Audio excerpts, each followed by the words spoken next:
आपने सही कहा, महाराष्ट्र चुनाव की दहलीज पर है और इस सत्र का नाम हमने रखा है महाराष्ट्र का महाभारत। वैसे शास्त्रों में बोला गया है कि महाभारत 18 दिन चली थी, लेकिन महाराष्ट्र की महाभारत बीते 2 सालों से खत्म नहीं हो रही है। मैं ऐसा इसलिए कह रहा हूं क्योंकि बीते 2 सालों में यहां पर 2 बड़ी पार्टियां बहुत ही बुरी तरीके से टूटी हैं। राजनीतिक परिदृश्य जो है पूरी तरीके से बदल गया और इसी नाते मैंने सोचा कि मेरे इस सत्र में अरविंद सावंत को मैं निमंत्रित करूं। उदय ने परिचय तो कर ही दिया, लेकिन एक चीज मैं और बताना चाहता हूं अरविंद जी के बारे में कि अरविंद जी की पहचान जो है एक निष्ठावंत शिवसैनिक के नाते होती है। इसकी वजह यह है कि 2019 में जब बीजेपी और शिवसेना के बीच में टसल शुरू हुआ, मतभेद शुरू हुए, तो अरविंद जी वो पहले नेता थे जिन्होंने कैबिनेट मंत्री पद का मोह त्याग के इस्तीफा दे दिया था और एनडीए से बाहर की राह कर ली थी। और इसी नाते ये पार्टी प्रमुख उद्धव ठाकरे के भी काफी करीबी हैं। क्यों, मैं सही कह रहा हूं अरविंद जी? अरविंद जी, महाराष्ट्र चुनाव की दहलीज पर है। हो सकता है 2-2.5 महीनों में चुनाव लग जाए वहां पे, लेकिन महाराष्ट्र की राजनीति जितनी दिलचस्प है उतनी पेचीदा भी है। समझ में नहीं आता कि कौन अपना मित्र है और वो कितने दिन तक मित्र रहेगा, और ये भी नहीं समझ में आता कि जो हमारा आर्क राइवल है वो कब हमसे हाथ मिला लेगा। ऐसा क्यों होता है महाराष्ट्र में? 2 साल से तो मैं यही देख रहा हूं। ये सही है आपका, लेकिन हमारे लिए लांछन है।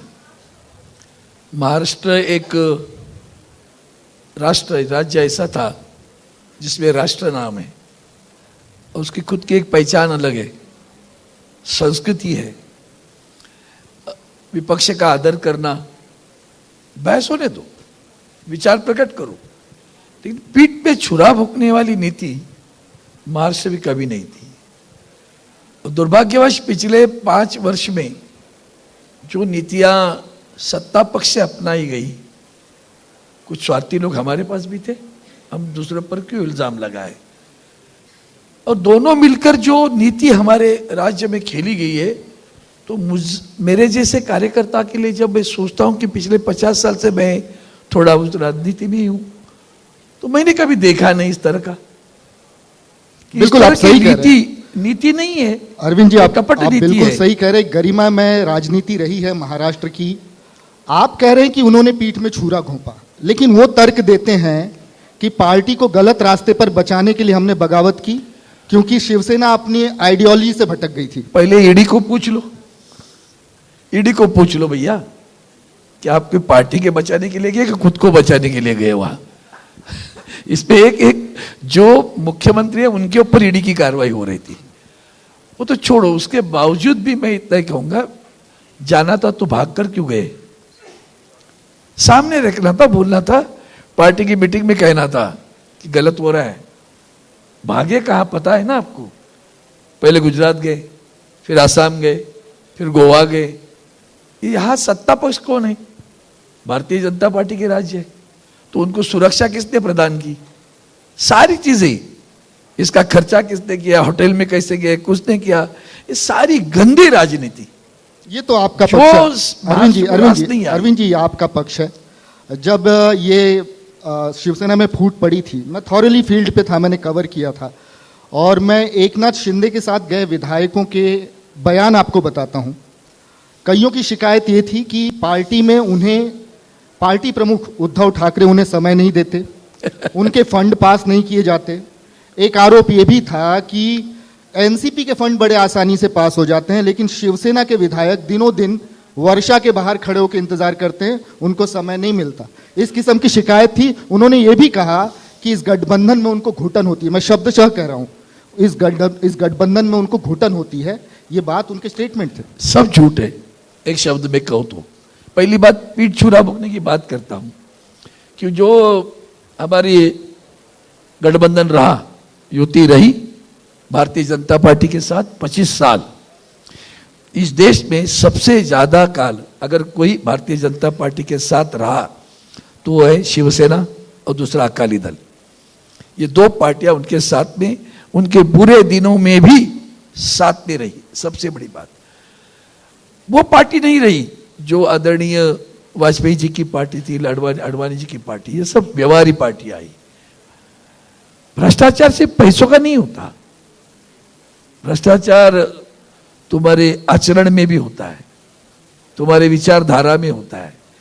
अब जब वो भ्रष्टाचार विचारधारा और आचरणों में आता है तो उसे व्यभिचार कहते हैं।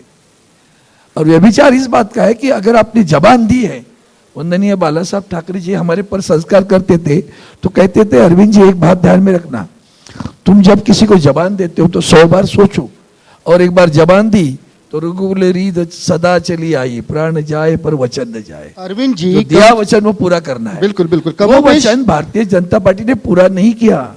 पहली बात देखो, विचारधारा की बात हो रही है, हाँ। इसलिए मुझे आपको टोकना पड़ेगा। कमोबेश यही आरोप उन्होंने भी किया। उन्होंने ये कहा कि शिवसेना जो है अपनी विचारधारा से भटक गई, हिंदुत्व की विचारधारा से भटक गई है, हिंदुत्व की अलग अलग परिभाषा गढ़ने लगे आप और वो। क्या है आपकी हिंदुत्व की हमने परिभाषा? भारतीय जनता पार्टी को छोड़ा है, हिंदुत्व को नहीं छोड़ा है। हमने भारतीय जनता पार्टी का ठेका है क्या हिंदुत्व? मतलब उनको छोड़ दिया तो हिंदुत्व छोड़ दिया? उन्होंने हिंदुत्व आचरण करने वाली कितनी संगठनाएं थी, जितनी भी संगठन थे, वो आप बजरंग दल ले लो, अखिल भारतीय विद्यार्थी परिषद ले लो, आपका विश्व हिंदू परिषद ले लो, अब आज उनकी हालत क्या है जरा देख लेना आप। तो हिंदुत्व का ठेका सिर्फ पॉलिटिकल पार्टी लेगी क्या? आपके हिंदुत्व वो की ठेका आपके हिंदुत्व की क्या परिभाषा है? आपके हिंदुत्व की क्या परिभाषा है? आपके हिंदुत्व की क्या परिभाषा है? एक वाक्य में आदरणीय उद्धव जी ठाकरे साहब कहते हैं, मुंह में राम हाथ को काम, ये हमारा हिंदुत्व है। लेकिन वो तो कह रहे हैं कि आप लोग औरंगजेब फैन क्लब बन चुके हैं, पूरी महाविकास आघाड़ी। अभी ये तो बड़ा मतलब हास्यास्पद है, क्योंकि आदरणीय उद्धव जी ठाकरे साहब ने इनको कहा था कि औरंगजेब की फौज आ रही, अफजल खान की फौज वाला हमला कर। जब एक बात कहता हूं, यहाँ देशवासी बहुत बड़े लोग बैठे कि बहुत लोगों को पता नहीं होता है। जैसे अभी अभी सुरजेवाला कह रहे थे, परसेप्शन थ्रू मीडिया और थ्रू प्रिंट मीडिया, बहुत सारे लोगों को पता नहीं। 2014 के लोकसभा चुनाव में हम गठबंधन में थे। अब लोकसभा चुनाव के बाद में, जैसे अभी विधानसभा के चुनाव आपने कहा अभी 1.5-2 महीने में आ जाएंगे, क्या ऐसा हुआ था कि भारतीय जनता पार्टी ने गठबंधन तोड़ा? तब किसी ने नहीं पूछा भारतीय जनता पार्टी को कि आपने शिवसेना को क्यों छोड़ा? हमने नहीं छोड़ा, उन्होंने छोड़ा। तब यही सवाल उस वक्त भी पूछना चाहिए था। हिंदुत्व की बात आती है तो शिवसेना को किसने छोड़ा? 2014 की विधानसभा में भारतीय जनता पार्टी ने छोड़ा, क्योंकि अंग बना था, आंकड़ा बन गया था। अब जरूरत नहीं है। और यही वक्त है कि जब वंदनीय बाला साहब आज नहीं है, 2012 में तो बाला साहब गए हमें छोड़कर, तो 2014 है, एक विनम्र नेता आया है, संयमी नेता है। यही वक्त है, शिवसेना को खत्म करो और बस हिंदुत्व का ठेका हम लेते रहेंगे, ये सोचकर उन्होंने उस वक्त हमें अकेला छोड़ा। अकेला उद्धव जी ठाकरे साहब के नेतृत्व में शिवसेना विधानसभा के चुनाव, लोकसभा के बाद में इमीडिएट तुरंत लड़ी और 63 विधायक हमने उद्धव जी ठाकरे साहब के नेतृत्व में चुनकर लाए। और सबसे बड़ी बात, और एक बात कहना चाहता हूं 1 मिनट में, जब उस विधानसभा चुनाव में, इसके पूर्व देश के प्रधानमंत्री विधानसभा के चुनाव में आती थी, इंदिरा गांधी जी भी आती थी, वो आती थी तो 1-2 मीटिंग लेकर जाते थे, 2 या 3 ज्यादा रैलीज करती थी। प्रधानमंत्री जी ने 27 रैली की। किसको हराना था भैया? कांग्रेस तो पूरी तरह हार गई थी 2014 में। किसको हराने प्रधानमंत्री जी ने 27 रैलीज महाराष्ट्र में ली? शिवसेना को खत्म करना था। इनका है ना 100% भाजपा, ये कूटनीति है। 100% भाजपा मतलब क्या? दूसरे का अस्तित्व ही नहीं मानना है, ये उनकी नीति है। उसके लिए हमें लड़ना पड़ रहा है। मेरे कुछ सवाल और हैं जिसमें 2019 में मैं निश्चित लेके जाना चाहूंगा आपको।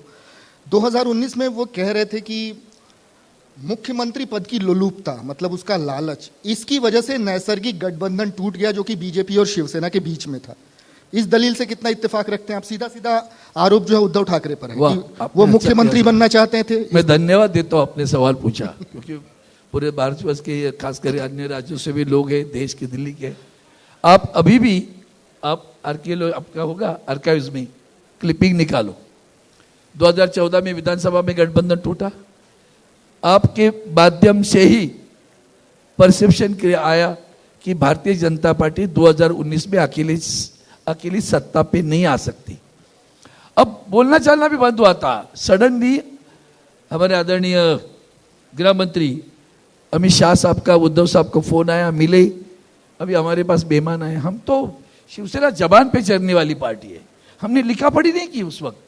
उन्होंने कहा, उनका पहला वाक्य क्या था, जो गलतियां हुई है मेरे कार्यकाल में मैं वही सुधारना चाहता हूं, हम फिर दोबारा इकट्ठा आएंगे। चलिए, जो साहब ने बड़े दिल से इकट्ठा आए, फिर प्रेस कॉन्फ्रेंस हुई, मैं आर्काइव की बात कर रहा हूं, वो प्रेस कॉन्फ्रेंस की रिलीज सभी को बता देना। वहां देवेंद्र फडणवीस जी जो मुख्यमंत्री थे, वो आदरणीय गृह मंत्री अमित शाह जी बैठे, हमारे दानवे साहब बैठे, खुद अमित शाह जी है, उद्धव साहब है, सभी लोग बैठे हैं। उनके सामने उन्होंने कहा बंटवारा होगा सीटों का 144 बंटवारा तय हुआ, बंटवारा होगा सत्ता का 50%, 50%। आर्काइव में ऐसा कुछ मिलेगा तो निश्चित मैं देखना चाहूंगा। और मैं तो ये भी कहूंगा जरूर कि देखना, अरविंद जी, मैं सभी को कहता अगर हूं, आपको इसके ये संबंध झूठ कुछ जो मिलता फैलाया है- जा रहा है ना, एक अरविंद जी, मिनट, सभी को कहता हूं, ये झूठ कैसे झूठ बोलते मैं हैं। महाराष्ट्र के कुछ वही मुद्दे भी देखो लेना भारतीय चाहता हूं, जनता समय पार्टी मेरे पास बहुत जबान कम है। कैसी पलटती है वो देखना है तो आर्काइव उनकी प्रेस कॉन्फ्रेंस बता अगर देना, आर्काइव में तब ऐसा पता कुछ मिलता चलेगा। है तो निश्चित आपको इसे देवेंद्र फडणवीस को देना चाहिए, हम तो जरूर। देख ही लेंगे। खैर, महाराष्ट्र की राजनीति की बात हो रही है तो महाराष्ट्र के कुछ मुद्दे भी ले लेते हैं, समय कम है। मराठा आरक्षण इस समय ज्वलंत अच्छा मुद्दा हो है। गया, बहुत अच्छा।